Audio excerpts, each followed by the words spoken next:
In 1982, in a quiet house in Rochester, New York, Kathy Krausneck was found dead. The house itself was eerily undisturbed. No broken windows, no shattered glass, no alarms blaring. Everything looked normal. And that should have been the very first red flag, because real violence rarely leaves a scene so tidy. The door was locked, but from the inside. This wasn't a break-in. This was something else entirely. Walking through the house, investigators found no signs of a struggle. No overturned furniture, no trail of chaos. Whatever happened was contained, confined to one room.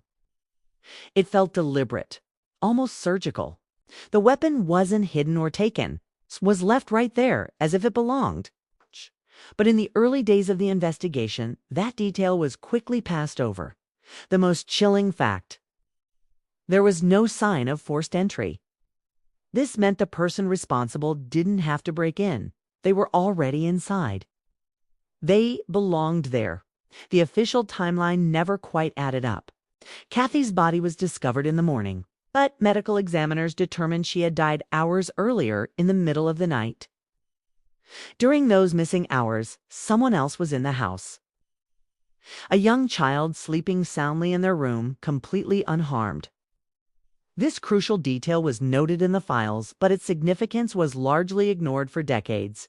The person closest to Kathy, her husband James, spoke to the police.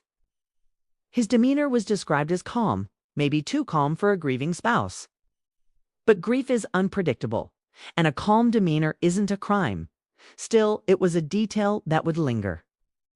On Kathy's body, there were no defensive wounds. She didn't fight back, didn't try to escape. This suggests there was no warning, no fear of an intruder. There was only trust right up until the final moments.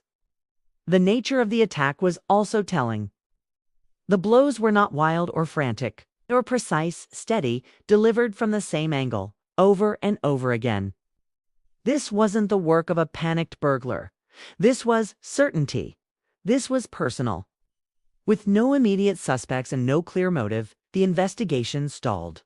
The easiest explanation became the official one: a random intruder.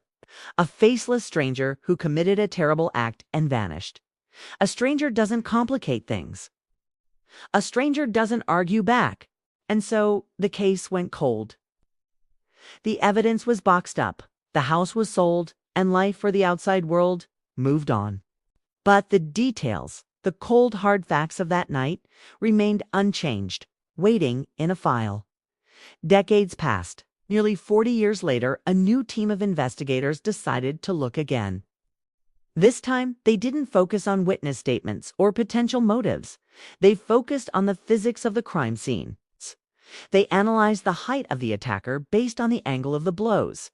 They considered the small space of the room, the placement of the furniture, the position of the body. Slowly, the old intruder theory began to crumble.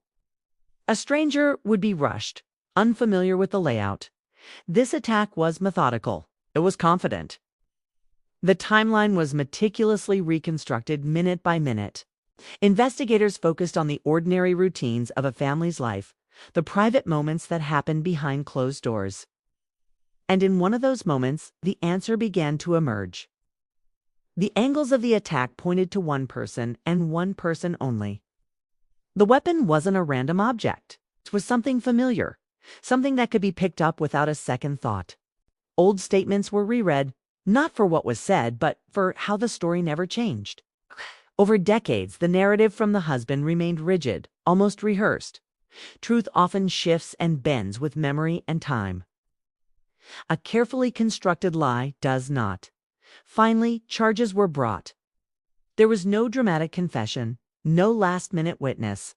There were just the facts that had been there all along. The locked door, the specific angles of the attack, the timeline, the eerie silence of the house. After nearly 40 years, the case was solved not because new evidence suddenly appeared, but because someone finally paid attention to what was always visible. It leaves you with a haunting question.